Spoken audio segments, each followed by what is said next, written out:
these balls could talk, they would walk along the bases and into the fields.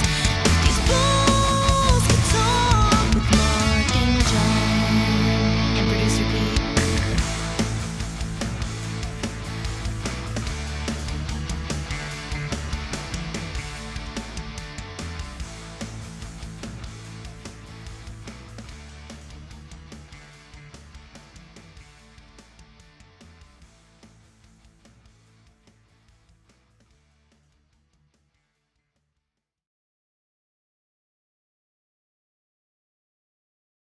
As I like to say, tickle that little bell.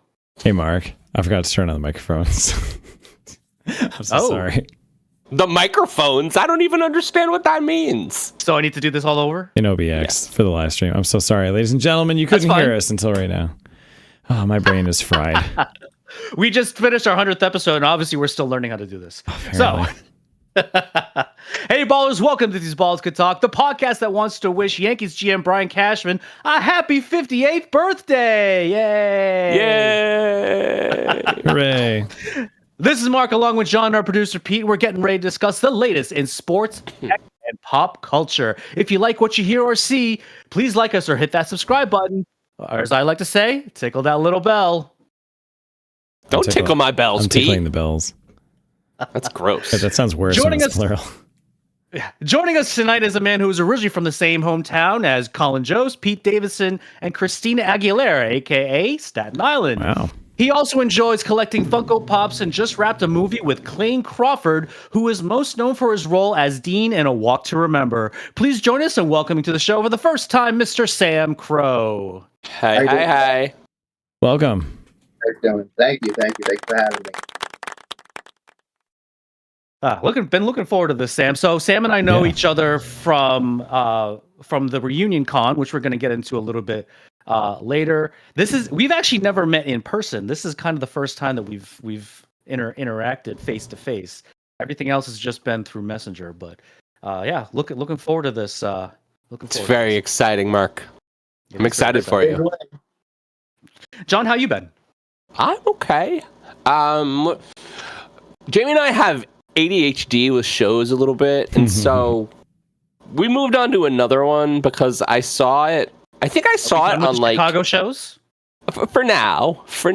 I think I saw it on one of those Samsung cable TV stations. Samsung's reinventing cable, and I saw Leverage, and I was like, Jamie's gonna love Leverage, and so we started Leverage. However, the nice folks at Disney released 3 more episodes of Ironheart, so that's what we were just doing. We were trying to get the second half of Ironheart down, which is very good, by the way.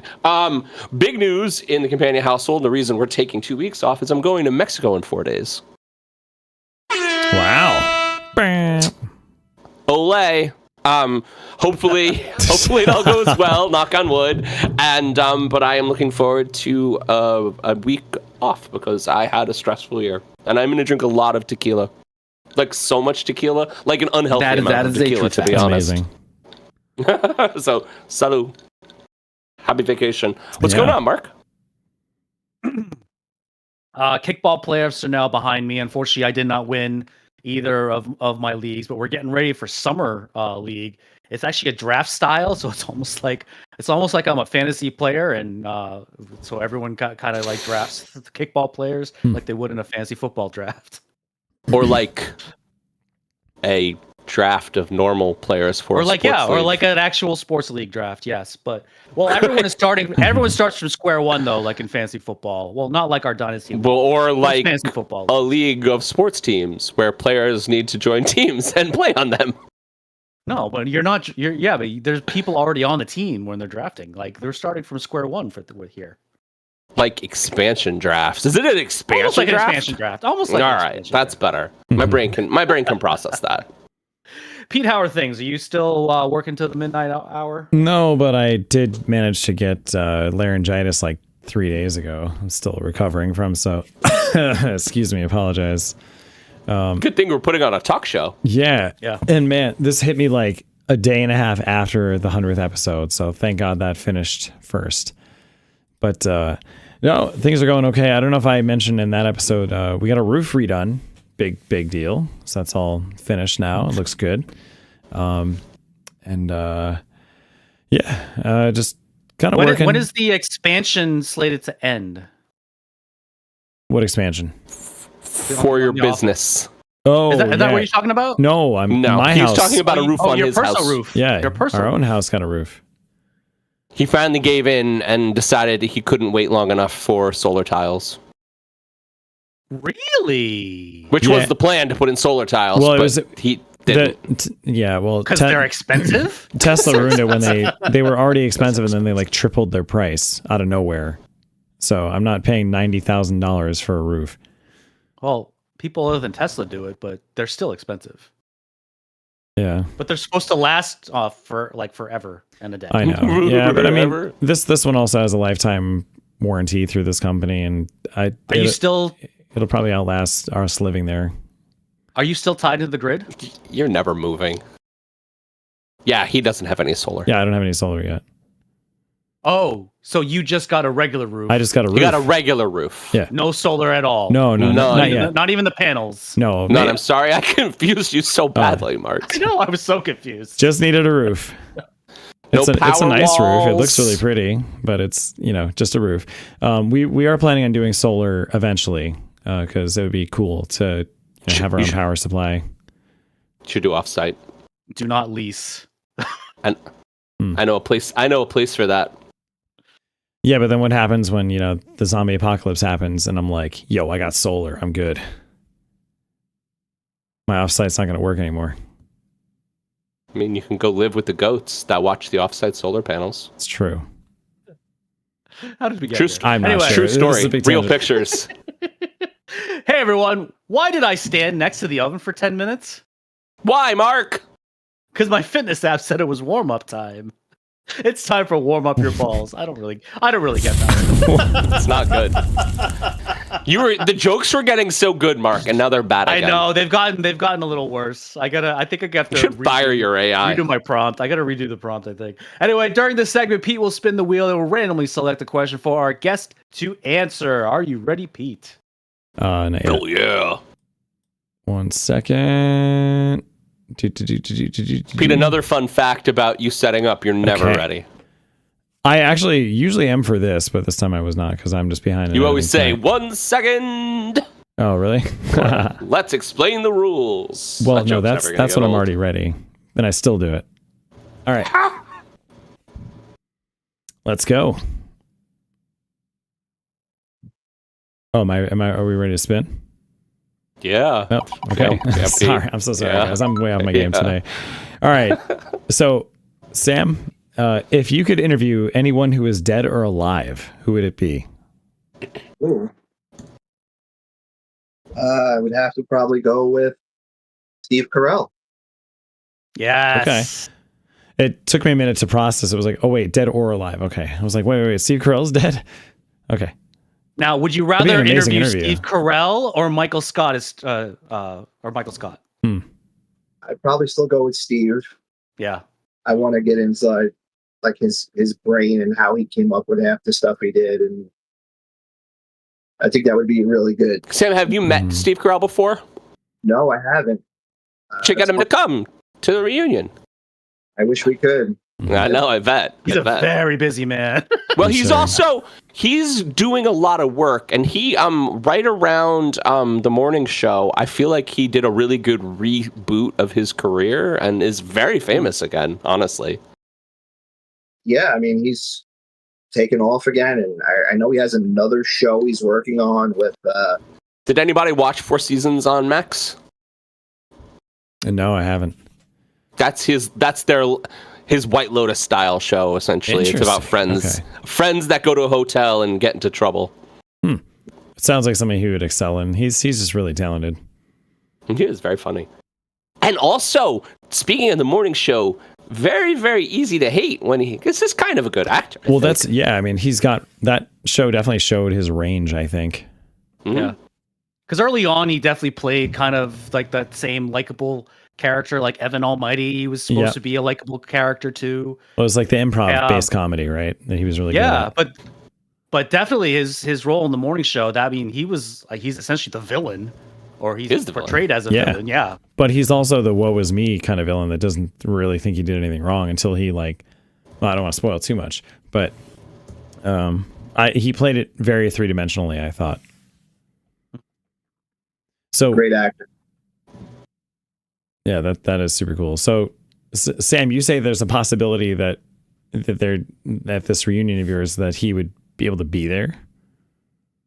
I severely doubt it. Mhm. I mean, I'd love to say yes and break some big news. That would break the internet. That would, yeah. that would be super cool. That would be cool. We would need a much bigger venue, I think, if Steve was Which coming. cast members have you had? Oh, we have Rainn Wilson, we have Angela, we have Oscar, we have Stanley, Leslie, David Baker. Awesome. That's incredible. A lot That's of the incredible. Yeah. bigger We'll names. get into a little bit more about who's going to be there later in the show, but yeah. What about John, Pete? Anyone come to mind for you guys? Ooh. Frank Sinatra. Yes. He would be a great man to grab a drink with, I think. Yeah, I want to get a whiskey with Frank Sinatra. All the stories that Frank has. You know, I was recently re-binging Who's the Boss. Maybe not Okay. recently, but Okay. yeah, no, he did a cameo on Who's the Boss. That was one of the. I think it's a great that was- story, Mark. that was one of the last appearances I believe that Frank had ever was on Who's the Boss. You know which past celebrity that I've always kind of been curious about, and it's always popped into my head, like, what would a conversation be like one-on-one with this person out of the spotlight, out of all the crazy bullshit, would actually be Kurt Cobain, because I feel like you'd get a lot different experience with him just in a chill, no expectations, no media shit, like just talking with Did the you guy. read David Grohl's book? I know Melanie did, so she told me a lot about it. I read I did read 5 Against 1, which was like a whole Pearl Jam story, And then which the mostly centered around their fired drummer from their early records. They also the estate released his like diary, essentially, like his like inner musings. But apparently Kurt is literally the nicest man. Was the nicest man in music. Well, But Yeah, I've heard that too. That's the thing. The he side was that so television and media introverted saw, that it just like kind of popped him a little bit, Right. Which is really unfortunate. And then well, the and murder. a lot of artists from that era, right, from that scene specifically, it was the same way. None of them expected to blow up the way they did, and they didn't want to be that famous that fast. They weren't ready for it. Mhm. And and unfortunately, that plus heroin. That's a very, very dangerous That plus combination. heroin. So it took a lot of people that were way too talented too soon. But yeah, All right. Well, I've always classic thought, If though, These like, what Balls would Could that Talk be? fashion. We are at 5 minutes of our 10-minute segment. So why don't we get on to another question? Okay. That plus heroin. What's your favorite thing I to like do? that ending. I know. What's your favorite thing to do when you have the house to yourself? It's like a hobby that you're like, oh man, I finally have time to do this, or I can finally fix this sink. Like, what is it? I collect baseball cards, and I have to find time to go through them, put them in, the hard stacks, and then put them away. It's very hard to do like during the day because I have my 1-year-old daughter running around. So when I get the house to myself, the first thing I do is run right to my cards so I can get them in the protector, sort them and put them away. Oh, that's cool. Yeah. Do you So I have just- what's like your most prized baseball card? Ooh. All my Yankees. Yeah? Yeah, I have a lot of Aaron Judge from when he was in Trenton all the way up to now. And Oh, You shit. got a rookie? Oh, wow. You got a rookie card? got a few of Nice. them. That's gonna be worth something big someday. I hope so. Might already be. So so I'm from downstate too, Sam. I'm downstate New York, and so I live in Albany now, but my parents are still in Bedford, and I grew up in like middle Westchester.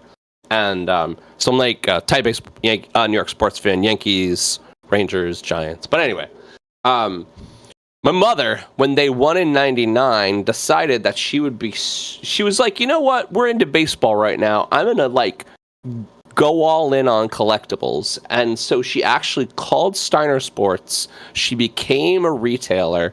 And she got a whole bunch of shit from that 99 team. Balls and bats. I have a bat signed by the team. I have a ball signed by the team. She has like a picture of, what's her face? Charlie Steiner catching the ball on the third base line. Nice. And all that stuff is just sitting in my house right now. my parents' house. And it's like, always the plan was to hit it bigger than this and have a room for them. I don't have space for it now. I'm taking it. But like, it's almost like, it feels like a shame to sell, but also I'm curious how much money I could make. Yeah. Maybe. Money's out there. Yeah, it'd be interesting to look for equivalent items, you know, and just see what they're worth out on eBay or wherever. I mean, I'm sure there are much better reputable collection sites than that. This past time I was home, Jamie was wandering with my niece Marion. Hey, Marion. And they apparently were pricing out the collectibles that are just sitting in my room. It's like a Magic Johnson basketball and a Joe Montana football. And Jamie's like, this is worth so much money, Dad. And I'm like, yeah, I know. But we still have to sell it. And selling it is the hard part. Yep. That's the hard part. Haggling, you know, they're going to always try to get... Yeah. We did one convention, I remember, and I just remember like being like 17, 18 and just haggling with people for 4 hours. I'm like, this is terrible. This is terrible. Did you get anything sold? A couple of like little things, like little baseball things, but none of the big stuff.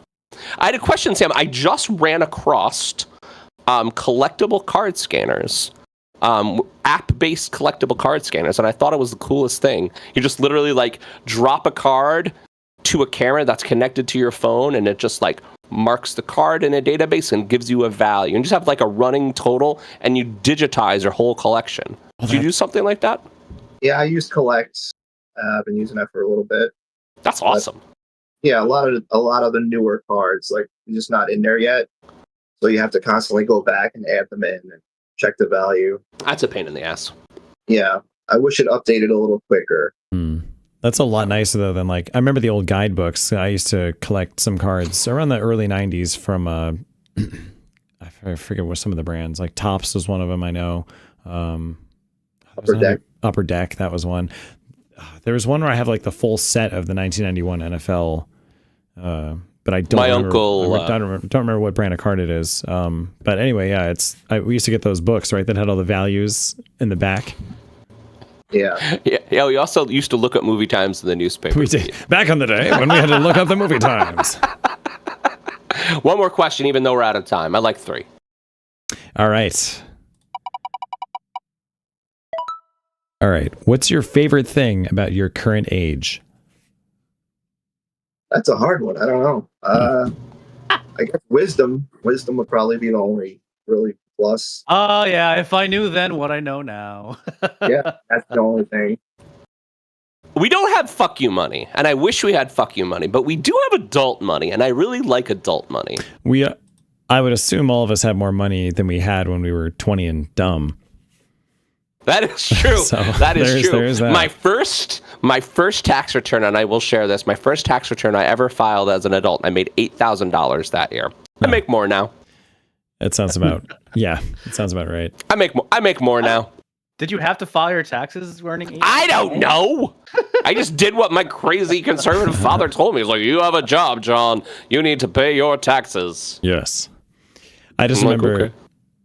I'm like, that's a really good impersonation of my dad, by the way. That's a very good. I'm like, I'd love a car, and they're like, well, to have a car, you need a job, and I'm like, why? To pay for the insurance and the gas. Why? And I'm like, okay, well, now I need so I need a job to pay for that stuff, just to get the car. But now I have to use the car to go to work, and now I have no time and no money because I'm paying for the insurance and the gas for the car. I was like, oh, come on. Life lesson, parented. Adulting is hard. Yeah, it's tough. It's the fucking worst. Worst. Oh, man. All right. Shall we go on to Pete's? Yes, sir. Sure. And now we hand things off to Pete for... you want me to get you ready again? No, here. I don't have anything structured today for this bonus topic. You want to talk about how Maxwell Harrison is a sexual predator? So I actually don't know too much of the allegations, so I might need you guys to fill me in here. I heard the headline. I heard that. I mean, he's not gonna get signed because some girl is calling him a rapist. The suit's a civil one though. I didn't hear. There's no criminal trial yet, right? But even so, you're still looking at probably suspension. It sounded real bad, Pete. Oh boy, it sounded real bad. It sounded like you guys should have done your homework. Should have drafted a receiver. Womp, womp, womp. Anyway, we don't have to talk about it. That's really depressing. Did you have anything you wanted to talk about, Pete? I mean, we have no football on the show, Pete. Now is your time to talk about football. We don't have any football on the show. I don't know. I guess I feel like I've been a little bit unplugged. I'm sorry. John has one football talk. I'm sorry. Yeah, no, I feel like I've been a little bit unplugged lately. I've just been kind of buckling down and focusing on work. So, yeah, I mean, do you want to bitch about how expensive solar tiles are? We've already talked about that. We can talk about how in shambles our government is. I'd rather not. I'm a little too depressed about that. And anyone worth their salt needs to get out and vote literally every member of the House and every member of Congress out. There probably won't be an election at this point. So yeah, we're all kind of fucked.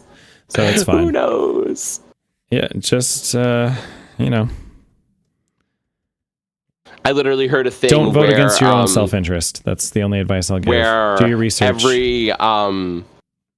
Every branch of government didn't want to go against the Don, but also expected the other branch of government to solve the problem. They're like, oh, the House is like, us, the Senate will fix it. And the Senate's like, we'll send it back to the House. The House will fix it. And meanwhile, the bill is just progressing through the system through sheer force of will. Like, I don't know.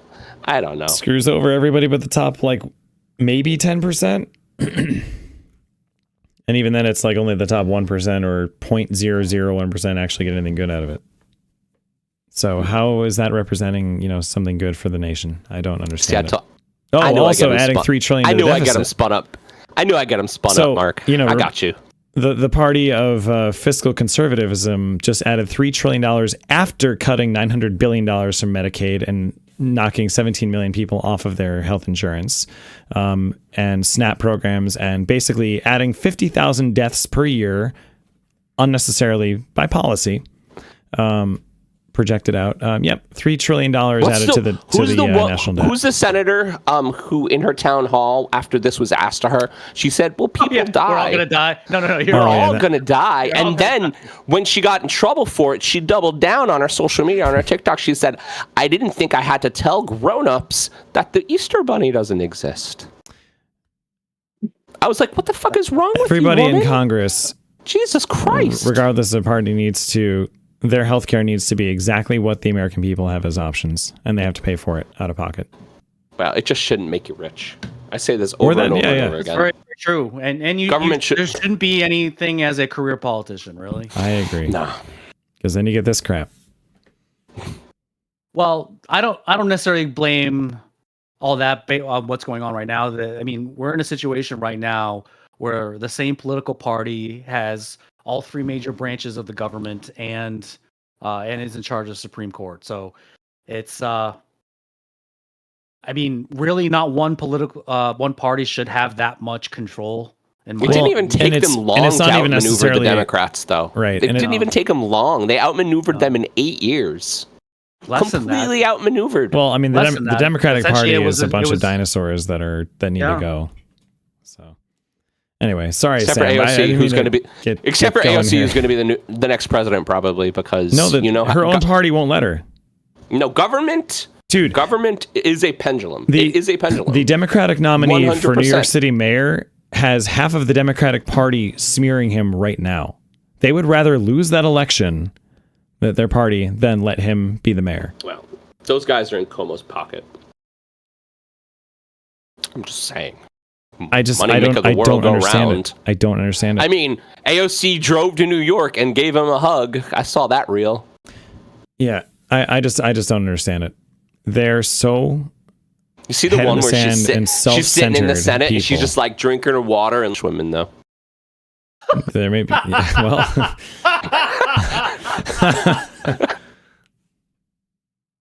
well, Sam, John's wife is Puerto Rican.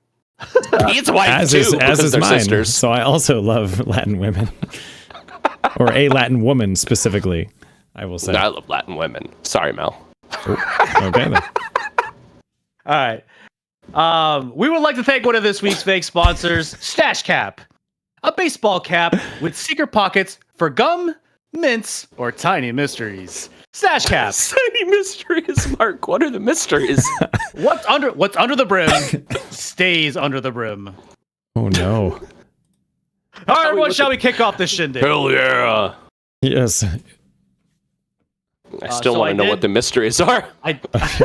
I did a theme on my own. Do you guys want to guess what the year is, or should I just tell you what it is? No, we'll sing a song. Let's We'll guess. guess. more Let's fun. guess. Let's have the guess. Yeah. So the, Sam, the listeners I guess. forget if Mark had told you. So he'll sing a song that is geared to like introducing the next topic. Well, I don't know if Sam has heard this, so I'm letting him know. But Mark will pick a theme. All the songs are usually geared toward a specific year that they came out. So I mean, I'll take a stab at it. If everybody had a podcast across the USA, then everybody be talking like we are today. You'd see them wearing their headphones and their microphones too. Now everybody's getting ready.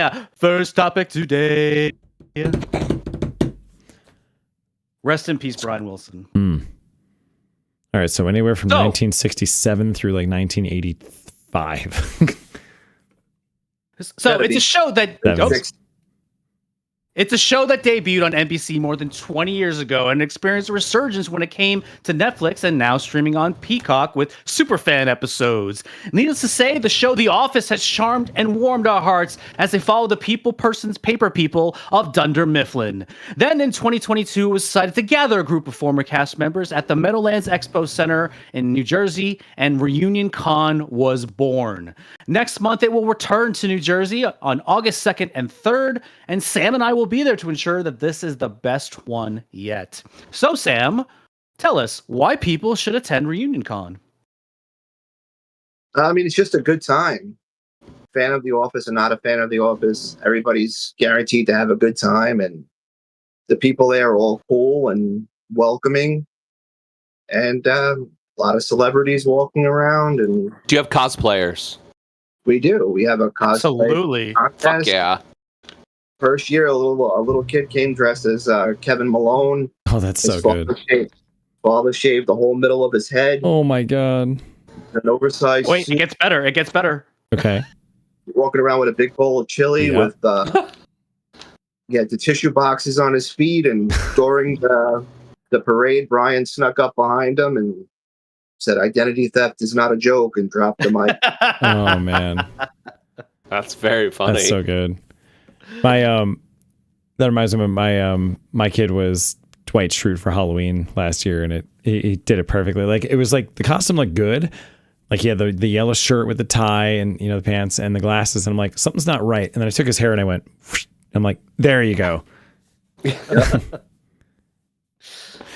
We are going to get that You- picture on the website if you'd like, Pete, because that is a great picture. He's really cute. I'll have to clear it with Steph though. We got to make sure we're okay with having Liam I on know. there, but yes, he's adorable. Have you Sam? I'm curious. Have you listened to the Office Ladies podcast? I do every Wednesday morning. Okay, we're way behind on it. I think we're only up through like they're in the middle of the third or fourth season. I forget where we're at, but it's been fantastic what we've listened to so far. Pete, you want to know how far behind you are? I'm about They- 4 they- years. I think COVID had just hit where we are. No, so they're done recapping the show, and Okay. now they've gone back. So now are they recapping the show? That's how far behind you are. Oh no! They're recapping their recaps of the show. Oh no! I don't want to get lapped. You are getting lapped right now, Pete. Well, all right, we're gonna have to. All right, so Sam, to push this conversation somewhere, what is your best celebrity interaction from Office Con? Like, just to give us the whole story. I guess last year. Well, the first year I got to A walk. reunion con, that is. Yeah, the first year I got to walk around with Creed Bratton. Oh, that's Just cool. like national treasure, all his stories going back with the grassroots to being on The Office, and I got to walk him back to his hotel room, so it was literally just me and him, just talking and listening to him tell us his stories. It was incredible. That's cool. He's Yeah, an amazing musician. I know too. he's a great musician. I forgot he was Amazing part of the Grassroots. That's right. He's like 100. Yeah, that guy's ancient. 82. He's 82. 82. Sorry, Creed. Wow. hey, he's a spry 82-year-old. He's a very I can smart- imagine. Yeah. He was a handsome fella. Oh yeah, He still is. He's got those beautiful blue eyes. To geek out about That's the a officer. great character. Creed's a great character. I love the Just episode like- where he was feeling threatened that there was like this anti-ageism move in the office, so he dyed it. He put printer ink in his hair.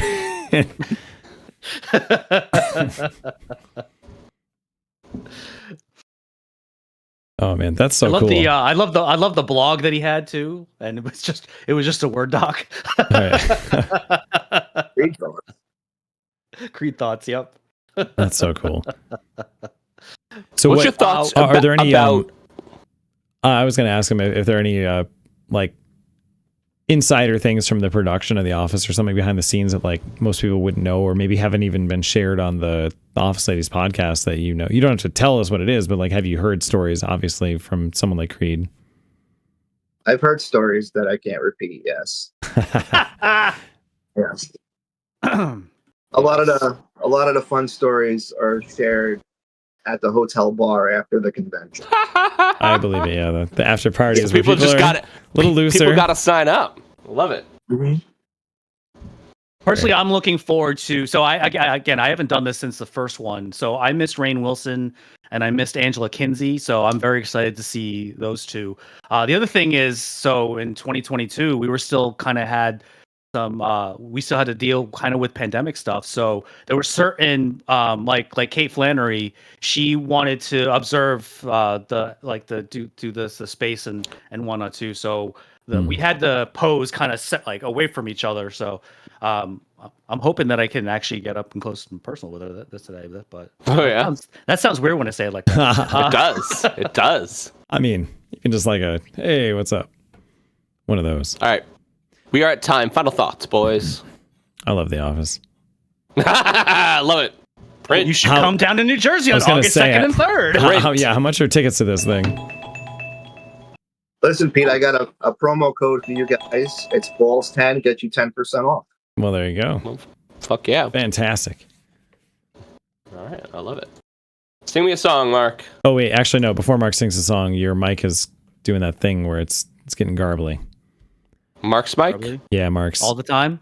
Yeah, kind of. Mark's mic. It's not as noticeable Mike's talking, Mark. but I noticed it a lot when you were singing.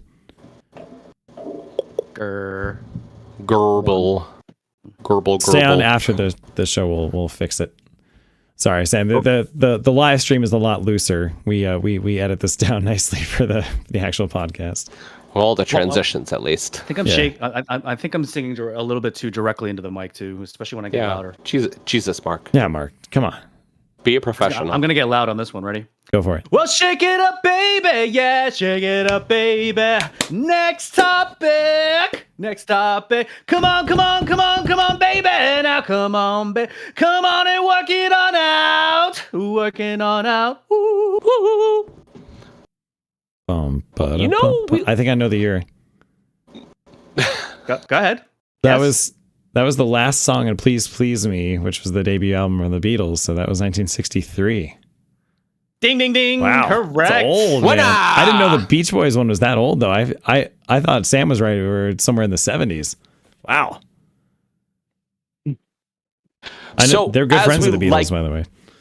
We do like to stay themed on this show, and I do have an Office question. It's been 20 years since the debut of the used version of The Office, which ran for 9 seasons, in which it became a cultural juggernaut. That is not supposition. It did. NBC Universal revealed in May that it would be premiering a spin-off to The Office called The Paper on Peacock in September. And thankfully, The Paper is being created by Greg Daniels, along with Michael Coleman, and follows a dying newspaper in the budding metropolis of Toledo, Ohio. So, with a host of loyal cast to draw upon for cameos and a return of Oscar that is actually stated from the original cast, do we think The Paper will be successful? Or is this just another case of networks only willing to invest in previously successful projects? I think as long as Greg Daniels is involved, it's got to be good.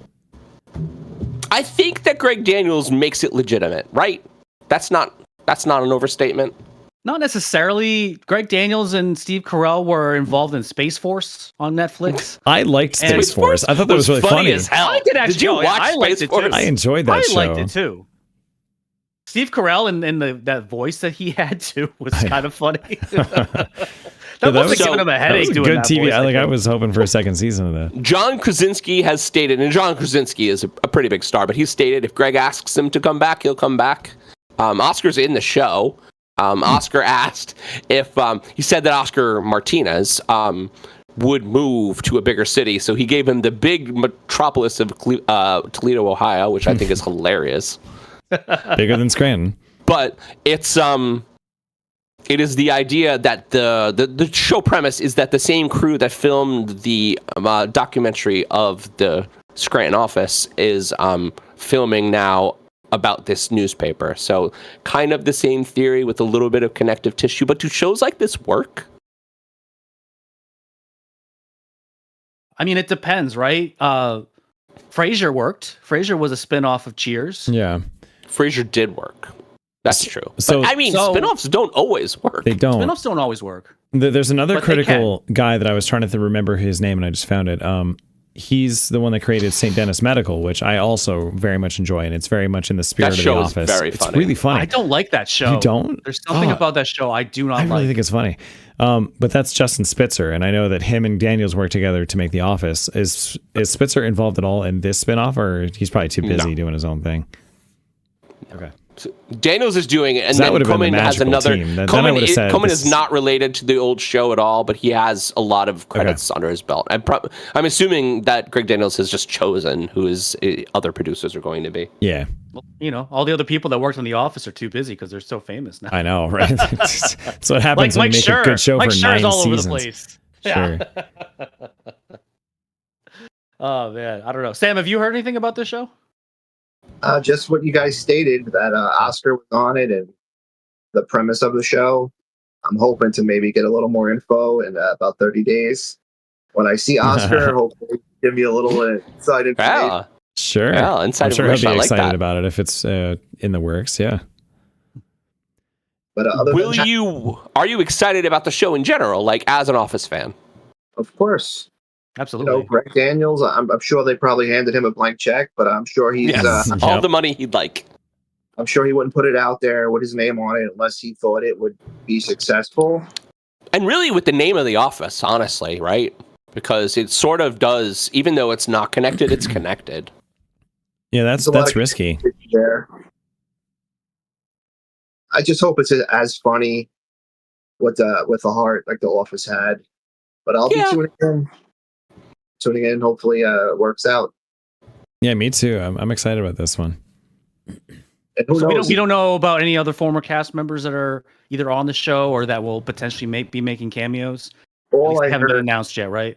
I know Jenna and Angela were there visiting set because they said that on the podcast. I don't think they would have said that if they were going to show up on the show. But I'm sure if the show is a hit and continues to go on, we'll see familiar faces. Yeah, it sounds like it's in the same universe. So, right, like you said, It if it is. runs long enough, then anybody's on the table, I'm sure. Well, I think it's going to depend on the popularity. Like you see in these shows, these ones that become very popular, that celebrities ask to be on them. Like, yeah. Once The Office really took off, people just were like, "Oh, look, you're on the show, and you're on the show, and you're on the show." And I Sure. mean, that happens all the time. I love that they got Amy Adams in season 1 before Amy Adams became Amy Adams. Like that was just sheer luck that her career took off like right after she filmed her stuff at The Office. IMDb is not helping me with the paper at all. The only person who has a name other than self is Oscar. I'm just happy that they were carefully far enough away from the rights that I have to my college movies that I did called Stupid Paper. Right. Yep. Right. And that is a classic movie. Find it. Pete, is that on YouTube yet? No, I need to put it up. Jesus there. Christ, Pete, put it on YouTube. Okay, I Step will. in Productions. Also, get it going. Let's drink one to Jay. Salute. Jay Dunlop. A real dude. He was incredible mind, and we miss him. We do. And he was the main actor in those 2 movies that I made. I remember. I have lots of very, very, very vivid Jay memories, even though it was 20 years ago. Yeah. Yeah. Yeah. Me too. And I have a very vivid memory of the day that I heard that Jay passed, like every detail of that day. I didn't even know why, because I hadn't talked to him in years, but it was just very impactful. It was, yeah. We were in like the parking lot of like a Sam's Club or BJ's or something. And we found out he was missing. And anyway, out of respect, I don't want to talk too much about it, but. And we don't have to talk about the details. I'm just talking about the day that, I mean, like. Yeah, It's interesting the way your life turns. That's all. This has got to be one of the most awful tangents that we've ever had. I'm so on this sorry. show. Okay. We start talking about an Office spinoff, and somehow I tried to make a joke about it. So the movies we made was called Stupid Paper. We're just gonna cut out like the last 5 minutes of the show. That's fine. No, I think it's relevant. I have a feeling the plots of these 2 will be very different than the ones that I made. So I will not pursue legal charges for The paper that you dropped down a stairwell and then flew away super far. down a cliff Down a cliff. in a Mercedes. Paper. You stupid paper. And then my titties were out. Oh yeah, in the outtakes, but yes. Hey, I gotta lighten it up, man. It was I gotta lighten college. What do you expect? I was electronic media communications major, so I was making movies for fun. That's a good shot, Pete. That shot is real. It's a money shot. All right, let's move on. Sorry. I derailed that one. Lighten the load. Talking about my boobs. Next topic's back, and you're gonna be in trouble. Hey la, day la. Next topic's back. See it coming better. Cut down on the double. Hey la, day la. Next topic's back. Hey. Some good tunes from me. So it's no secret that the NBA is essentially printing money right now, as we have definitely seen the result with player salaries. In fact, the salary cap has increased by 10% in 3 of the last 4 years. And next season, we'll have a cap that is almost 3 times as much as it was 15 years ago. Thankfully, NBA tickets have not increased at the same rate, but it has more than doubled during that same time span to roughly $94 for next season, according to basketmag.com. That's certainly not the price in Boston. Needless to say, salaries will continue to increase, and longtime NBA analyst Brian Windhorst says we should see a player salary increase to $100 million within the next 10 years. We're pretty close, as SGA just signed a deal that averages $72 million. So everyone, should NBA fans be worried about future ticket sales, and should franchises worry about future game attendance? Yeah, I don't know, though. Here's the thing about professional sports, especially sports people love. People find a way to get there. And maybe it's not always for the best, not always the best. Yeah. Maybe it's not always the best decision, but the American way is to do the thing you like and think about the consequences later. And people do that. And I know people that do that, by the way. I mean, like, I know people who sit in seats I used to do that all the time in my 20s. We did just pay entirely way too much for Taylor Swift tickets, and it was an incredible experience. But you're right, though. Like, that's money we don't really have. But people do that for their sports teams, and Sam, what were you going to say? It's tough. The average family trying to go to a bowl game is incredible. I mean, I don't go anymore with my family. My family's small. I used to go back in the 90s with the Yankees. I used to go to every home game. I'd buy cheap tickets after work and go to every game. And now it's like, it's impossible to do. If I go to 1 or 2 games a year, I'm happy. Mm-hmm. But even if I go to a game, just getting a hot dog and a soda costs you $50. Sure. I mean, that's the problem. I literally just had this talk with my wife. Like, Mark and now Pete and our friend Jeff. Hey, Jeff. And we try to go to 3 games a year. We try to go to a Mets game, a Yankees game, and a Red Sox game. And we haven't done it in a really long time. We do like 1 or 2. We've never done 3. And it's easier for me to go by myself because it turns $150 day into a $500 day, and who can afford Who can afford a $500 day, like an outing that's like an 8-hour outing? Like, who can afford that shit? Sure. Shut up, Mark. You have 8 jobs. No, I'm many jobs, Mark. I'm a little bit worried about that for the Bills too. It's like, this new stadium looks so cool, but I'm just thinking in the back of my head, like, I'm never going to be able to afford to go to a game there. I mean, I can't go to Met. Tickets are going to be like 5 times what they are at the old stadium. The Giants are fucking terrible, and it costs $1,000 to go to a fucking Giants game. Right? They're like bad. A market like New York, it doesn't matter what the team is doing. The tickets are insane. And here's the really hilarious thing about what you just said, Pete. The Rangers have been bad since the 90s. The Knicks have been bad up until recently. But they're good now. Since the 90s. Mm-hmm. And the Garden sells out. Of course it does. Every fucking night, the Garden sells out. You got 8 million people in Manhattan, plus another 6 million that go there to work every day. I mean, the joke of the New York Giants, they're so bad, but they still seem to make it work. I don't know. That's a different conversation. Yeah, for sure. It's a social event. That's a good point. And fans will come up with ways to entertain themselves if the product on the field or the ice or the arena is not good. Like, I think the worst part too is the fact that the whole thing about, resale is ticket resale as well, because, listen, Ticketmaster, we all know, is corrupt. They buy their own tickets and then sell them again. And they're just making oodles and oodles of money. It's essentially internet scalping, but the only reason why it's legal is because it's taxed. That certainly is not helping in this whole situation too, because that's going to continue to be an industry. I mean, the last time I tried to buy sports tickets myself, I spent $600 on tickets. And I got to Philadelphia. I told the story on the show. I got to Philadelphia to go to the game, Yankees-Phillies. And they told me my tickets... That was from Ticketmaster too, right? Yeah, from Ticketmaster. They told me my tickets were canceled 4 hours before the game. And they tried to split them up across the stadium. Oh, wow. They tried to throw me into like 6 different places. I'm like, I'm not doing that. I'm not doing that. I mean, in their defense, they did eventually give me my money back, which is great. I would hope so. I don't have to kill them. You had to fight tooth and nail for that, though. That's insane. I did. I had to do John things and be Italian everywhere. Excuse me. Had to be too John. I mean, can you even just everywhere? Like for a major sporting event, can you just physically go to a box office somewhere at the stadium and just be like, I would like 2 tickets, please?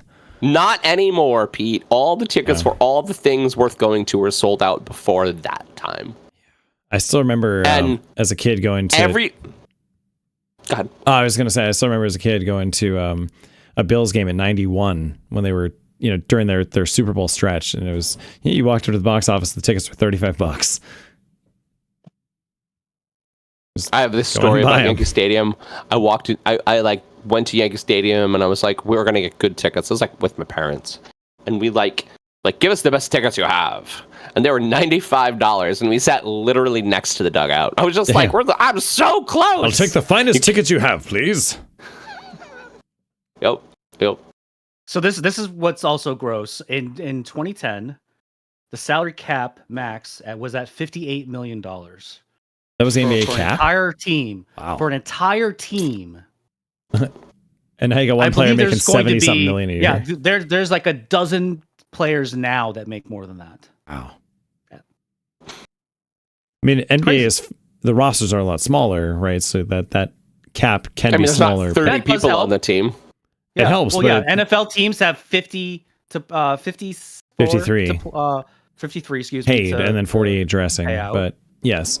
NBA is probably what, like 12 on the roster? Like, Yeah, you're 12. okay, but still, like, I mean, that's to go from an entire team's cap to one person is making half again that much money. That's insane. Well, I mean, it's turning into FIFA salaries, and because, and we say this all the time, guys. Sports that draw money have players that get paid. Hard stop. That's it. Wasn't this also how ancient Rome crumbled, though? No. Well, there was a lot of other stuff that happened to. It all began with that. sports. It all began with sports. Lots of murder. What was the line in Gladiator? 280 days of games. Are you not entertained? Are we planning on going to any sporting events this summer? I was trying. I personally was trying to get tickets to the Yankees game with a George Costanza bobblehead. Oh my God! Amazing. Oh, that'd be awesome. They give people that attend the game a George Costanza bobblehead. Yeah, I've seen it. It's awesome. It looks great. Okay. It's him laying under the desk at Yankee Stadium, but the tickets like tripled once they announced it. Yes. So I don't know. Marcus Decimus Meridius. And the bobblehead itself, I think, is going to be worth like thousands of dollars. So maybe it's worth going to the game and then reselling the bobblehead. No, just pay the same for the ticket. People know. Yeah. Anyway, we got to move on, guys. Oh, okay. Side note, can anybody do the Gladiator line? Are you not entertained? No, the better one. What? My name I'm is Marcus Decimus Aurelius, leaders of the armies of Rome, father to a murdered son, husband to a murdered wife, and I will have my vengeance in this life or the next. Well, there you go. You just did it. Fuck yeah. Did you do that? No, I know it by heart. That was amazing. All right. It's a great line. Oh, before you move on really quickly. Don't you fucking pee, man. Nope. You look like you No, have to go. I was going to say, speaking of the Bill Stadium, this is the last year of Highmark, so we are definitely going to go whatever we can do to get to a game before it's gone. Gonna bring a child? No. He won't remember it. Pete. He won't remember it. He will remember it in spirit. Oh, he'll start memories in the new one for, $10,000 a ticket. $10,000. Just gotta go shovel. Just got to do what? You gotta go shovel. Go shovel. Well, not in the new one. They got like automated heating snow removal system technology in there. So But now you they said it's won't the even last have year for the shoveling old people one, though. anymore. Oh, for the old one, yeah, that's true. The shovel stories are the best, though. People I know. like carrying Josh Allen to the stadium. Anyway, we gotta move on, Or a fuckers. snowmobile. Jesus All right, Christ. sorry. Stop it. All right, go ahead. It's next topic, and I'll cry if I want to. Cry if I want to. Cry if I want to. You would cry too if next topic was for you. Doot, doot, doot, doot, doot. So this is the closest I can get. The massive increase in profitability and popularity for the WNBA continues. The league announced this week that 3 more teams will be added by 2030. These teams will be in Cleveland in 2028, Detroit in 2029, and Philadelphia in 2030. Games will also be televised on Peacock starting in the spring of 26. Nice. So team valuations have seen a dramatic surge this year, with the average franchise now being worth $269 million, and with the newest franchise, the Golden State Valkyries, topping the list at a whopping $500 million. So with the demand for professional women's basketball being higher than ever, how can we explain the rise? Also, how can we expect them to fill rosters for all these new teams in such a short amount of time? Star power. Fuck yeah, it's star power. I mean, it's that- exactly That that. answers every question right there, because like Caitlin Clark alone is probably inspiring millions of girls to get into basketball and aspire to be in the WNBA. So But there's- Angel there- Reese and Paige Angel Beckers Reese, right. and It's Brianna multiple, Stewart right? You have a and- handful of people, and which we've talked about in the past, which create rivalries, which makes good television and good drama. And you have more girls growing up seeing this stuff who are like, "Oh, this is freaking cool! I want to be that," and get inspired and get heavily into basketball in high school and college. So there you go. I think the magic bullet, besides Caitlin Clark, we can say Caitlin Clark is the answer for everything. I don't think it's the answer for everything, but it is an answer. But I think the magic bullet is they figured out how to get it seen. They just did. Yeah, that's true. You know, they figured out how to get it on networks and to get it on streaming. I think streaming really, I mean, saved the WNBA, but really helped it kind of transition into the stage where it's becoming like a very profitable sport. It's still all based around Caitlin Clark, though. Caitlin It's not Clark based all around is the Caitlin money- Clark. Well, Yes, Angel it Reese, is. like you said Just too, look, like just look there, at the ratings. but there Just are a look at couple the ratings other. when Caitlin Clark's in the game and when she's not. Her games tend to have at least 3 times as many viewers as all the other WNBA games. But I do think that it's also shedding spotlight on some other big stars, right? Some of them that have been around even longer, like John had mentioned. I will mean, say this- that okay, Paige so, like, Beckers this- has been this- getting a little bit more of the spotlight. This big fight, right, with Caitlin Clark getting poked in the eye and Sophie Turner fucking tackling that woman, and all around Caitlin Clark, right? But really, that's like a Sophie story. Sophie has always been a friggin' baller, and it's around the fact that Caitlin kind of talks shit all the time, like. Yeah, she's a big trash talker. Big trash talker. Like, you see the lip reading for that whole interaction, but she's just taunting this girl and taunting her because she knows she can, right? She knows. She reminds me so much of Larry Bird, and I Yes! in the What a Indiana great- comparison. Interesting. What a great comparison, Mark. She is Larry Bird. Because Larry Bird was the ultimate trash talker on the Yeah. floor as That's well. funny. And I mean- from Indiana. But he had the skill and chops to back it All right. up too, though. Hot take. Even though Caitlin Clark can make threes from the logo, what happens like when she places somebody like Natasha Cloud on the Liberty and she gets the ball stolen a shitload of times because she doesn't have really a lot of moves, but being an impeccable shooter, like how does she get better? And maybe how do teams defend against her when it is mostly proven that she really doesn't have any? She handles the ball okay, but she doesn't really drive the paint at all. She scrolls She all. shouldn't be a point guard. She should be a shooting guard, really. She should be a shooting guard, right? Yeah. Come off picks. She could be like Ray Allen, just come off picks all the time. She'd be like I don't know. Steph, shoot the ball, Ray. I'm a little bummed that Boston didn't get a franchise. And Boston I mean, it still doesn't kinda have a makes team. sense. Oh wow. Yeah, it makes sense for Philly and some of those other cities to get. So we're going up to 18 teams in 5 years, and we are at 13 right now. When we were at And 12 last year. Listen, I think that's doable. There's a lot of talent out there for the women's basketball game. So the I mean, Valkyries you were have mostly. you have just as many college basketball players on the women that you do as the men. So You are.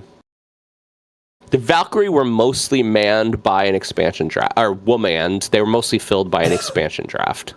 And plus 6 teams, it feels like they need to maybe make the draft deeper because I don't think they can keep their roster, like their attendance, the same and fill 6 teams of 13 players. I mean, just the math doesn't math. To me. it's no more than 2 teams per year, right? Only He's one. getting hugged- One he's- team a he's year. Getting hugged by his daughter. Nope. Good night, Jamie. Everybody's saying good night too. Hi. I just I was talking to stuff about this. Is that like every show, all of a sudden John gets like bum rush attacked by Jamie saying goodnight, and then she waves, and then She doesn't and really runs away. she doesn't really have a bedtime anymore, so That's she just adorable. kind of figures it out. So Sam, being a father, being a girl dad yourself, do you feel you're going to instill any kind of sports into your daughter? Regardless of whether or not she shows interest, because she doesn't really know at that young age, and maybe she just learns to become good at something or learns to like something. She picked up basketball on her own since she was very young. Ooh. Okay. Yeah, she had a little basketball hoop. She plays all the time. Wow. And I actually just ordered her a Caitlin Clark jersey. Nice. Oh, that's Nice. cool. Yeah, because just think all the years before there was a WNBA, all those girls, once they were done with college, that was it. Yeah. So now they have a chance of making this a profession. I think you're going to see more people pursue it. Yeah, for sure. That's a good point. And really, as it gains popularity, as the possibility of making more than $80,000 playing professional sports, I mean, as the possibility of making real generational real money increases, it becomes more of an option. I mean, the WNBA, here's the thing, the WNBA has been around for a really long time.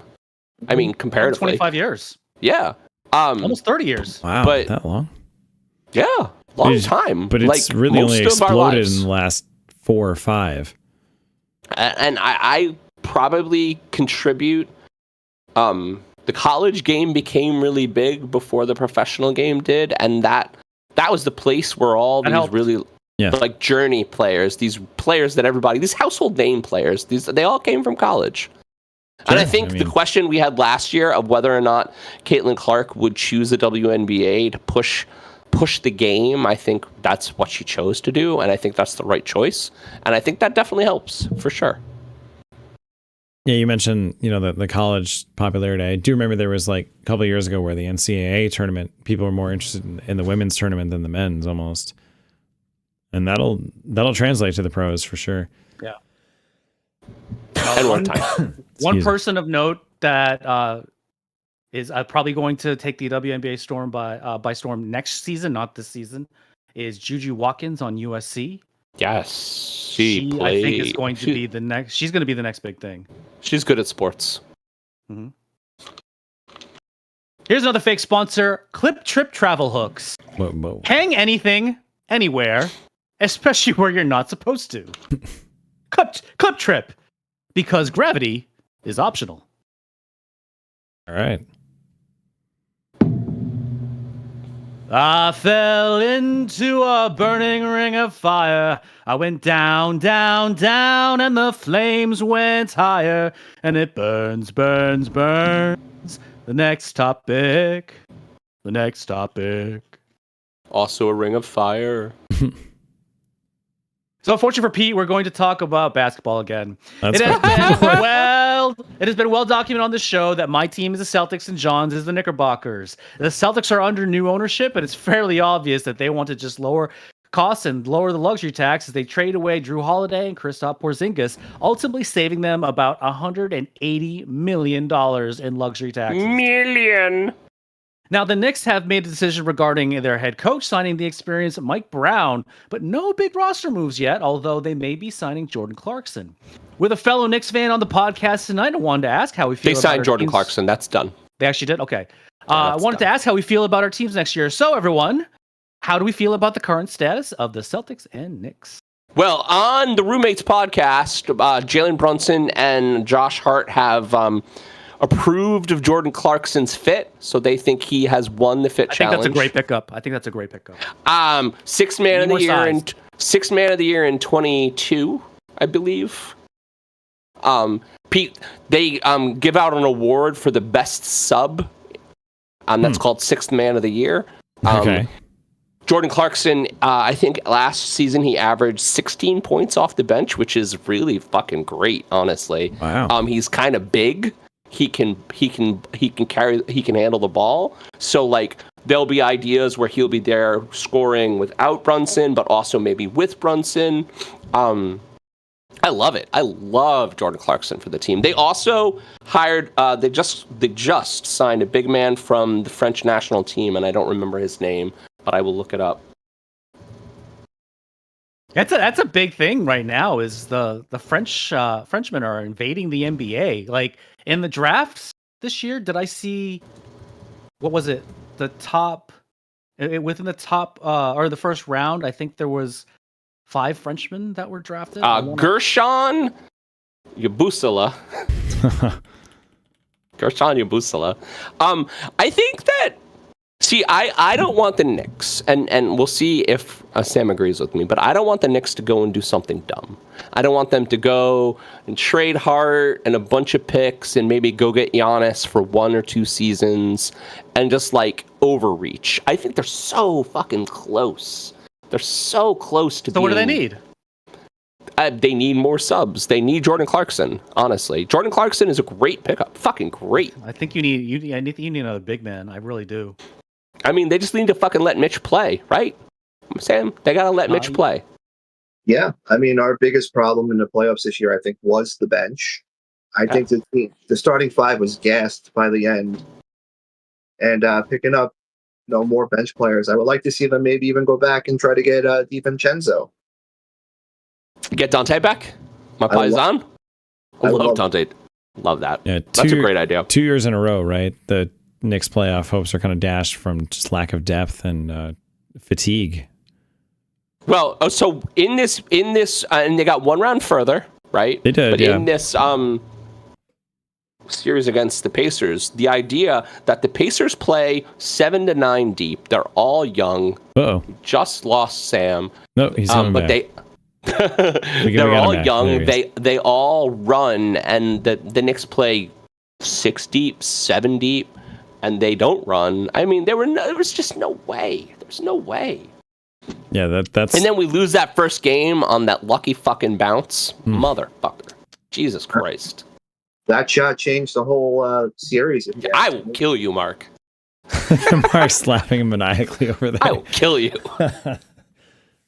I mean, when a ball goes 10 feet in the air and goes in, you're not allowed to celebrate. That's literally just God being like, nope, not this year, you guys. Jesus, take the wheel. It's like that. That pretty much. So anyway, Mark, because I'm hogging all the time, why are you dumping all your good players, bro? Again, this is new owners, and the fact that Jason Tatum is essentially going to be out for the entire next season because of a torn Achilles. I think the Celtics are just they're probably trying to tank to get a high draft pick so that they can get a good cheap player and for sure All 2 right. seasons from now. All right. The Celtics. Which I don't agree. The Knicks will never tank. The Celtics will never tank. That's ridiculous. I don't. So they still have Jaylen Brown, although there's trade rumors around Jaylen Brown getting traded as well. Personally, I actually think that getting Durant for Jaylen Brown, that probably could have been a good deal. I think because it would have been Durant's team next season, and then I think him and Tatum could have figured out a way to play together potentially. And I while I love Jaylen Brown, in fact, that's the most recent Celtics jersey that I own, and he's a very smart guy. Mhm. I think A genius, some would say. I think his weaknesses on the court have shown brightly especially when Tatum is not on the floor. Like he's not the best ball handler. He's not the best decision maker, despite how smart he is on the basketball court. I think they should have traded Jaylen Brown, but it looks like he's probably going to stay on the team now. We'll sell high, right? Sell high, yeah. Yeah. And it's so funny now that like $60 million guy sounds cheap now. Again, they Yeah, just signed compared to these SGA to $72 million people. Yeah. Who do you think in the East are competitors besides the Knicks? That's a great question. It's gonna be I mean, wide are open in the East. Pacers competitors without Halliburton? Because Halliburton also They just torn lost ACL. Miles Turner. Yeah, they just lost Miles Turner to the Jesus. shoot. Who did he just sign with? He signed with someone else in the Central. The Pistons? I forget now. Shoot, hold on.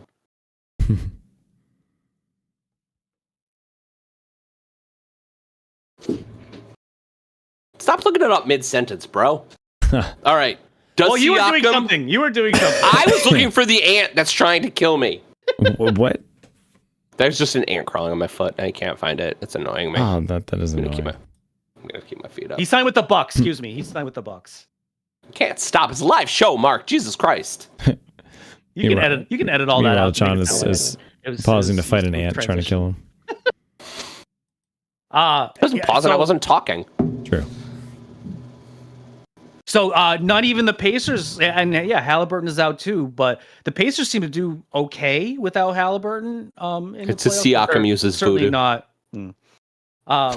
The East, I think, is going to be wide open. It could be the Knicks to run away with next year.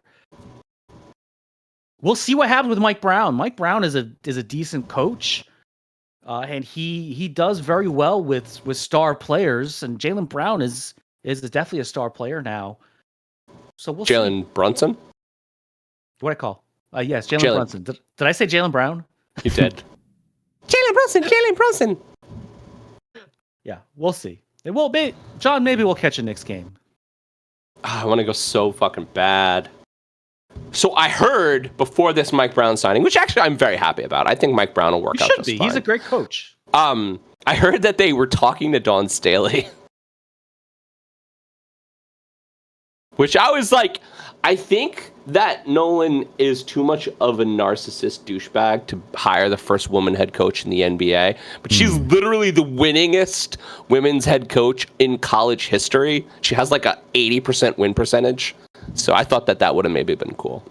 Well, I think Becky Hammon would be the first female NBA coach before. Over Dawn Staley? Yeah. Is Staley too old? No, Becky Hammon has NBA experience. Yeah, that's a good point. She was under Pop. All right, final thoughts. I have a good question for you, Mark. Do we see a female NBA head coach in the next 5 years? Next 5 years? Interesting. Sure. 5 years. I mean, if what I said is true, and Becky Hammon is that first female coach, then it would have to. It would have to happen within the next 5 years, because I think Becky Hammon is. Oh, I don't know. She could probably coach into her 70s. So no, I don't think it happens in the next 5 years. Well, there is a assistant coach on the Pacers right now, and an assistant coach on the Hawks right now. Assistant head coach or? Yeah. Okay. I mean, close. There's female coaches in the NHL as well, and in Major League Baseball. Anyway, time. But I don't think it's going to happen in the next. I don't think it's going to happen in the next 5 years. Time. That's too bad. Next topic. Oh no, you got it. Take where you go. Yeah. I don't know if I know that one. You guys know what song that is? I was supposed to be Louie Louie. Lua, Lua. Oh no. It sounded better in my head. It's all right. Yeah. This is you, Mark, bud. No, it's you. It is? Yes. We're literally just talking about the WNBA. That was my question. No, we just talked about the Celtics and Knicks. Oh, I'm so fucking tired. I don't know what's going on. All right. Okay. Let's talk about football. All this basketball is going to bother Pete. The career of Darren Waller has been a little weird. After a Pro Bowl season in high hopes, Darren left the Raiders and came to the Giants with the fizzle. He then just retired after 8 seasons to pursue his music career. Or did he? So, a day after the Dolphins trade Jonnu Smith and Jalen Ramsey to the Steelers, they pick up Waller with a weak late-round pick swap with the Giants, who apparently still own him, his most recent team. So it is clear the Dolphins are resetting and have shed a significant amount of money this year. Is the pickup of Waller just to fill a position in a tank year, or do you think he has anything left? And do you expect the Dolphins to try to be competitive? The Dolphins are a giant question mark this year. It just, I don't know what they're doing. They traded all their good players. I know. Well, they still have Tyreek Hill, and they still have Waddle as well. Yeah, but you saw Tyreek Hill's production go way down last year because when he's the only one there, everybody game plans for him. He's fast, but when he's the only threat. I mean, I guess if Waddle's healthy this year, that'll make a difference. But I mean, Jonnu Smith was a journeyman, and then he actually ended up having a pretty good year in Miami. So yeah, we'll see what happens. But you never know. Maybe Darren Waller has a resurgence as well. I mean, taking a year off, it might help him. Yeah, but Darren Waller literally hates football. He said that. He doesn't like football. But he was so good in Oakland. For 1 year. He was very good in that He year. had a couple good years, didn't he? No, 1 year. He had the one Pro Bowl year. He got hurt. He had a bad year. And then he was a Giant. I know how that went. You were excited to get Waller in the Giants. I remember that. He was a good player before he was a bad player. I was excited to get Waller. That's why I'm talking about it. It is an interesting story. Him going to Miami is even odder to me. I don't know what they're trying to do.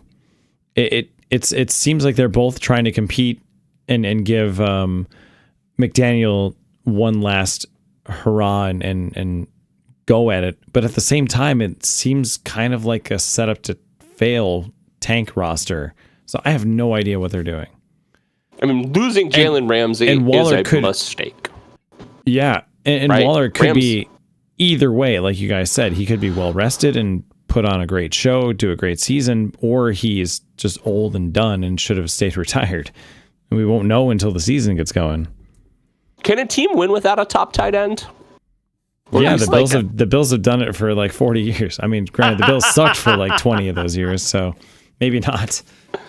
But I mean, do the best teams have a good tight end, or at least like Eagles didn't have the best tight end last year. Then Goddard. What's his face? Goddard's good, right? Yeah, Goddard had a good year. Yeah, he's good, but he's not one of the best tight ends out there. I would call him top 10.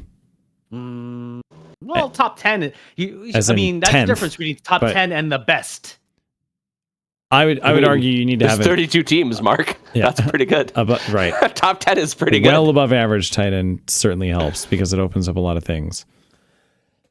Especially if that tight end is a 3-down tight end that can block. We can probably say statistically that Brock Bowers was the best tight end in the NFL last year, and the Raiders were fucking tire fire.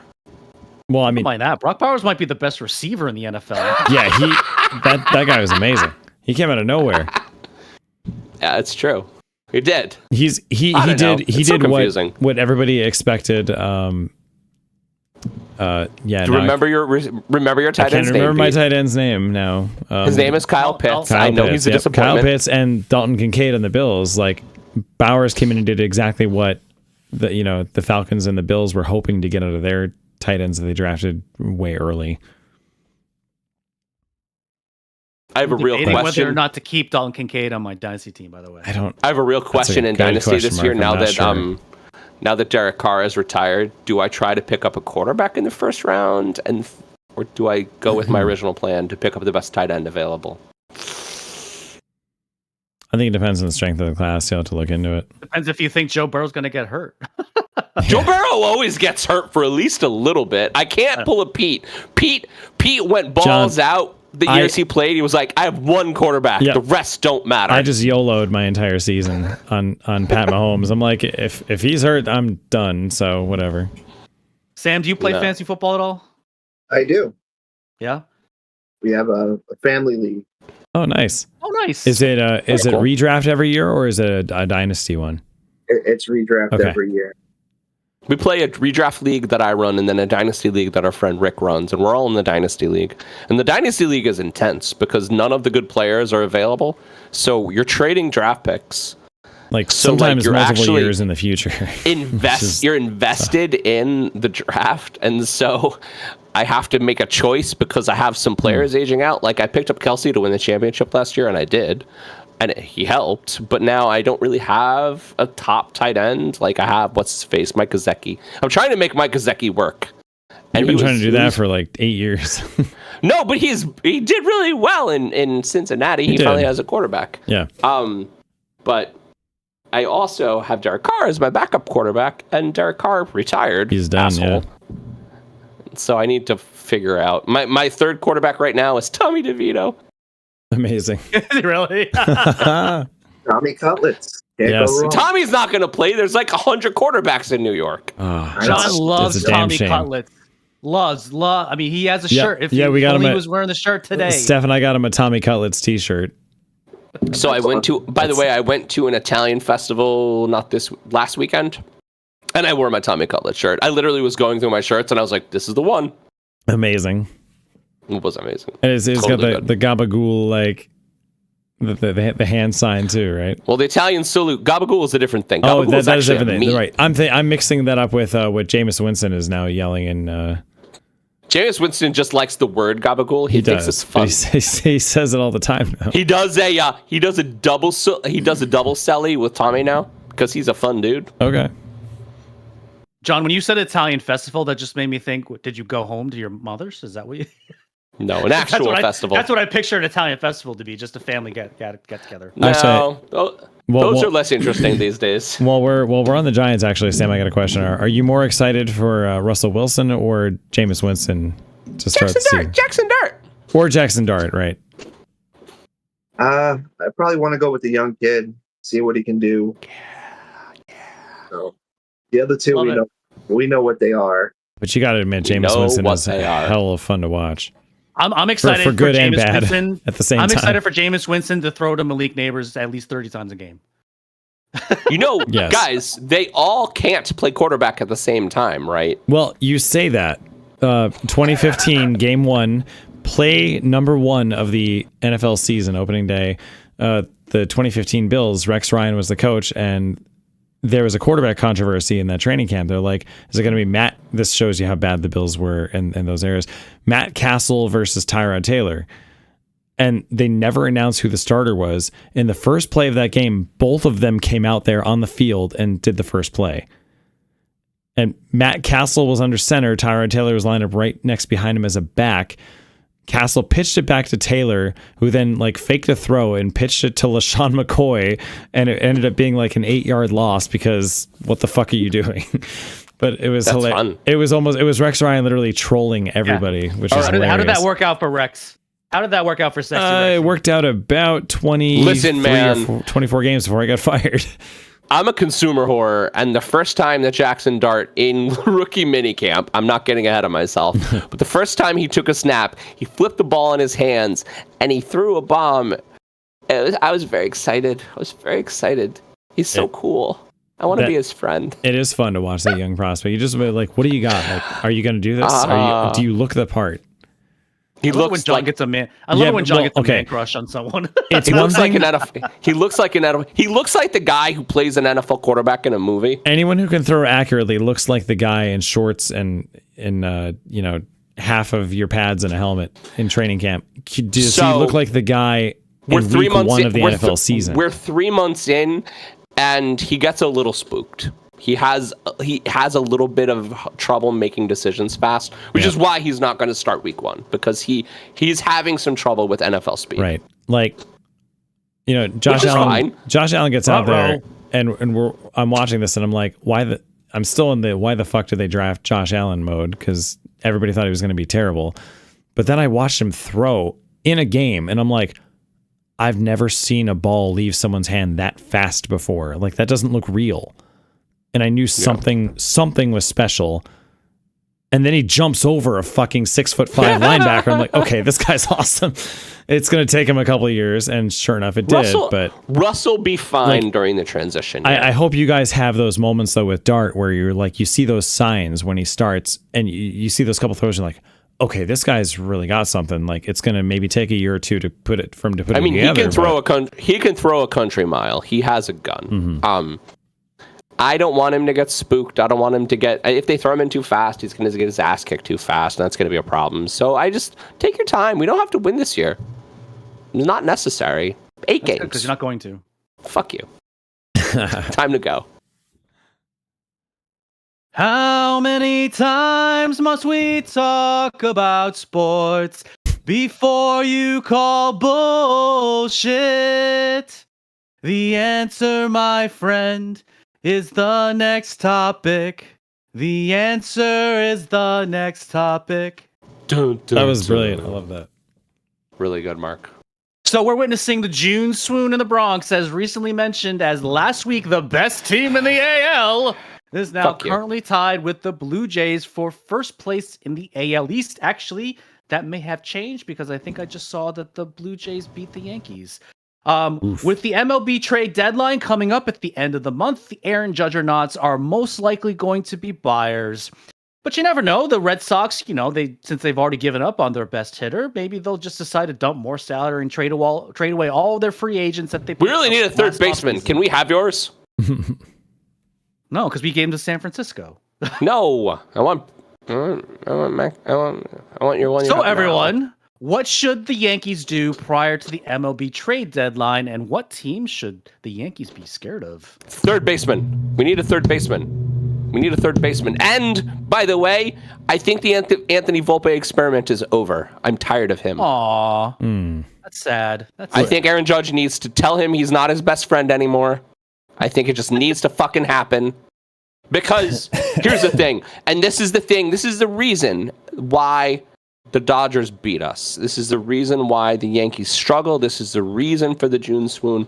The Yankees are fucking terrible in the infield. The infield is defensively bad. It's bad, and we're Put Ben missing. Rice at third. We're missing like basic plays, like ground balls are getting thrown away. Sam, do you agree with me on this? I do. Yeah, Yep. and it's like, so you take Jazz is back. You train Jazz in second base the whole fucking offseason, and then you're like, maybe you don't play second base. It's almost like they can't figure out where to put all the players. I mean, Rice is catching sometimes. I don't know. Sam, I if don't you, know.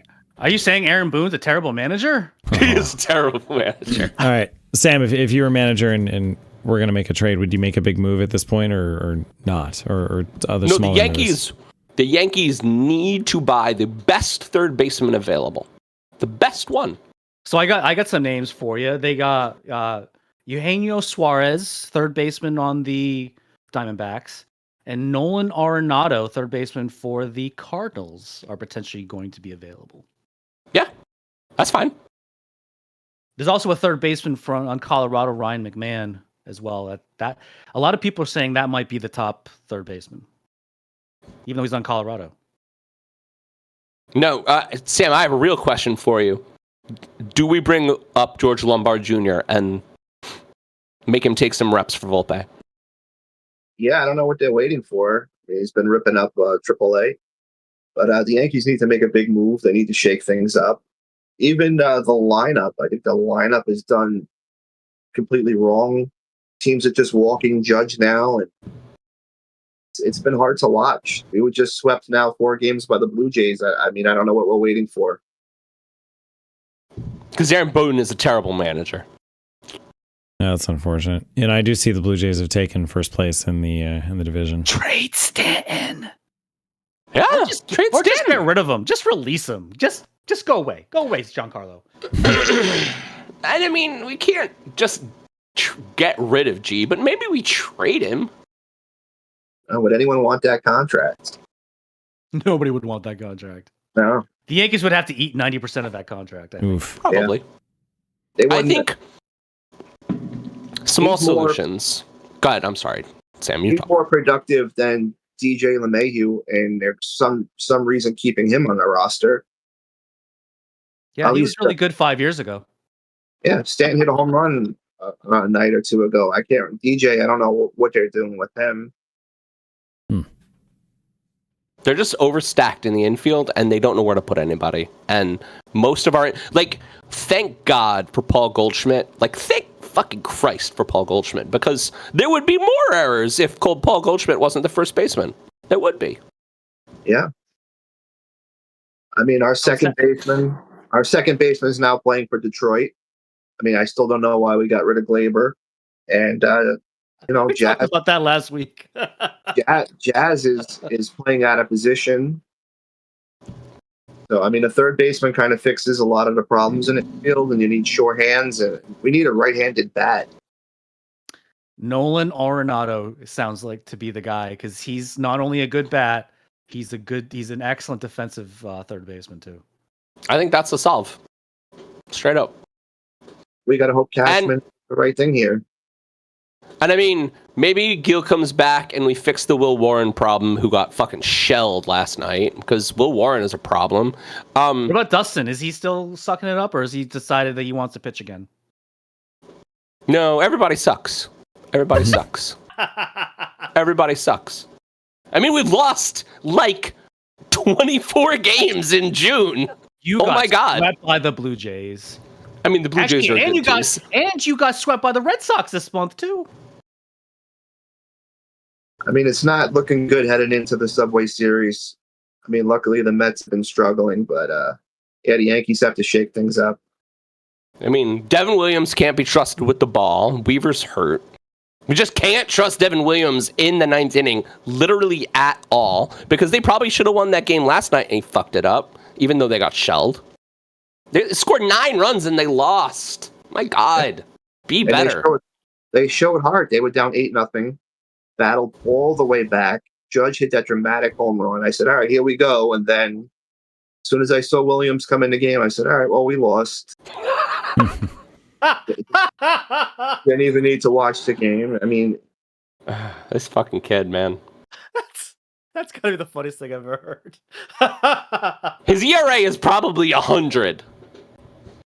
Actually, I'm looking it up. I don't know what happened to him. I People was just can't. People just can't play in New York. he totally scammed the Yankees. That's Apparently, yeah.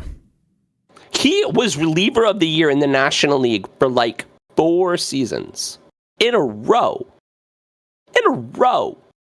He is a lights out guy. But here's the deal. Here it is in Milwaukee, where it doesn't matter. Who cares if you lose in Milwaukee? Nobody expects you to win. He's got the spotlight on him here in New York, and everything's overanalyzed, and he just can't handle it. He's literally has more earned runs this year than his last 2 or 3 seasons combined. It's just like, it's so many. His ERA is 5 right now, by the way. 5 for a reliever. Oh, which is a lot for a closer, yeah. Yeah, that's our closer. Actually, that's a lot for any major league pitcher. Never We mind. just needs to come back. My guy. Mariano Rivera? No, Luke Weaver. Mariano, sure. Luke Weaver, though. Luke Weaver, boss. And he's funny. I'll take Mariano at his age now, then over Williams. Over Devin Williams. Yeah. Print He it, could Mark. still throw. Print it. That's all we need. Mark, do you know what time it is?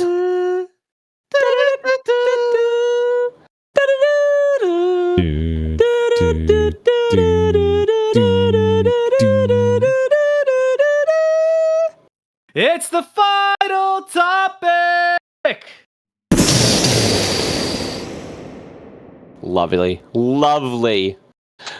So, the World Boxing Association has ranked Jake Paul now at number 14 in the world. The influencer turned fighter has an impressive 12-1 record with 7 KOs and is now eligible for a chance at the cruiserweight title. This is after a victory over former cruiserweight champion and recently deported individual, Julio Cesar Chavez Jr. Do we believe in the rise of Jake Paul as a professional fighter, or is boxing just a vehicle to further his celebrity, or has it become the main plan? Oh, I don't know. I mean, does he? It seems like he's going to continue to fight. Like I guess. I mean, fighting seems to be the plan. Yeah. To be honest, 12-1 is pretty impressive. He seems like a pretty impressive fighter. Julio Cesar Chavez, the son of Cesar Chavez, is a real fighter. Is a real fighter. He beat him, and he beat him pretty bad. Honestly, He's the son to a real fighter. He's the son to a real fighter. That's funny. I can't stand Jake Paul. He is annoying. Yeah. I cannot stand any of the Pauls. Well, I mean, the whole like disappointing fight with Mike Tyson too. That kind of just deflated his like my whole respect for that. That whole thing was just a pure cash grab. Oh, that was the worst fight I've ever seen in my entire life. Yeah, like I'm so glad I didn't pay for that. Me too. So the I was going to, and then I heard like, Association, oh no, this sucks. Don't pay for it.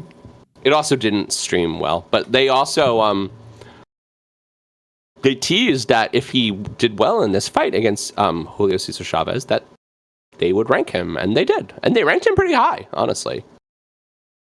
Yeah. I mean, great.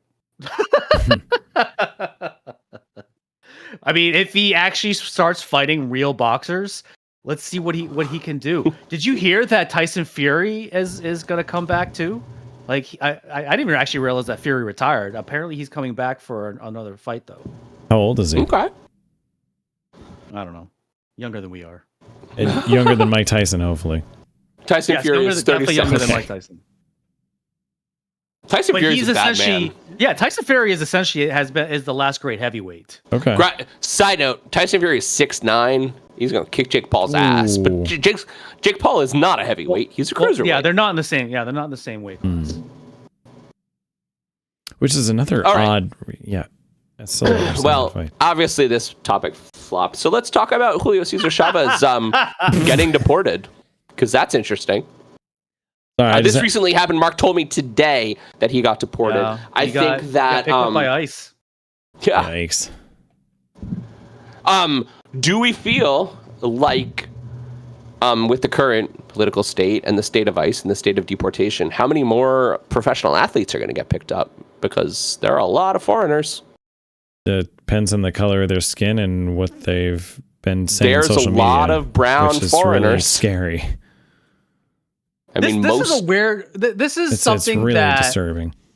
I don't necessarily know. Like, it's not a good precedent because he hasn't done anything illegal in this country.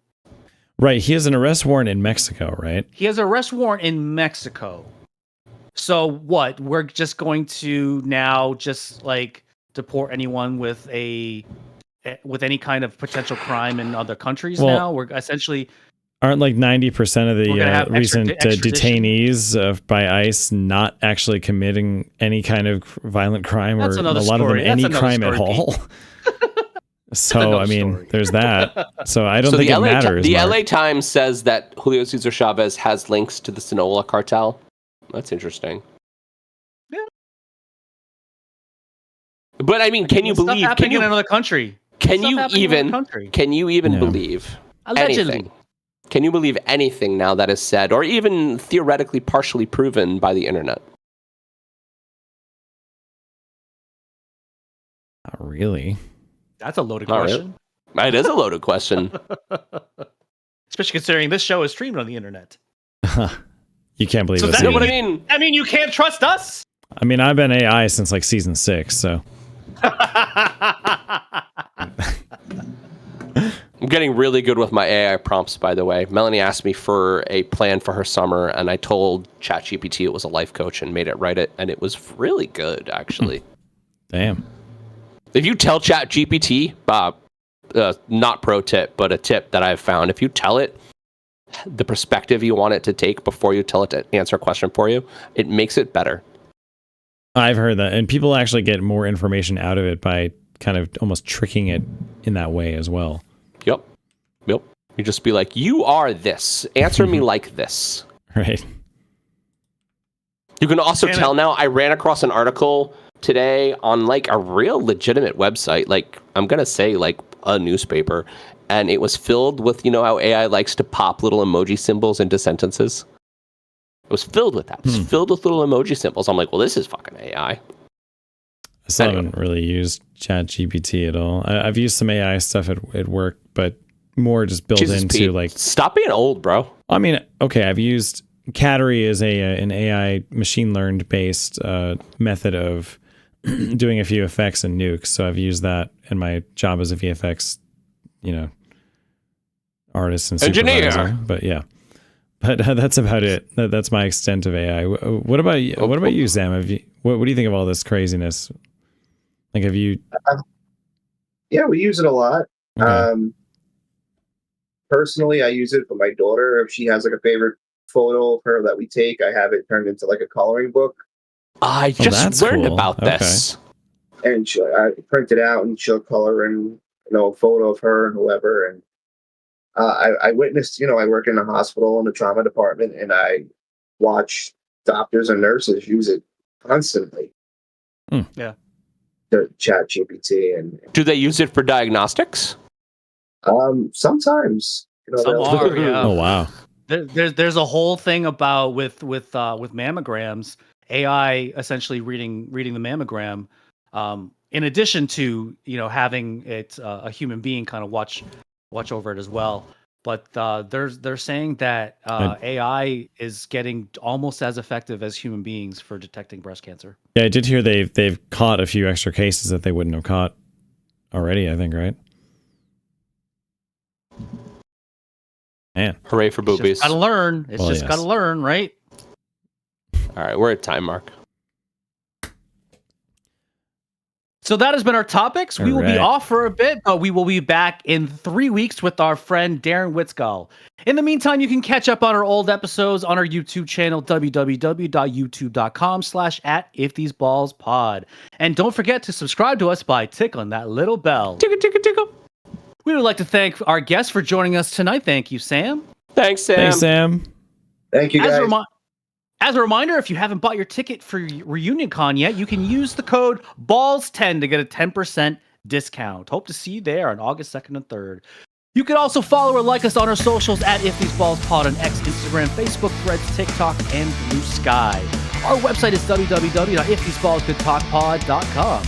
This is Mark Pesci, and for my partner John Campania, producer Pete Steffen, that's what we feel they would say if these balls could talk. Parkour! Yo, thanks everybody. The Office rocks. Mine was better. If these balls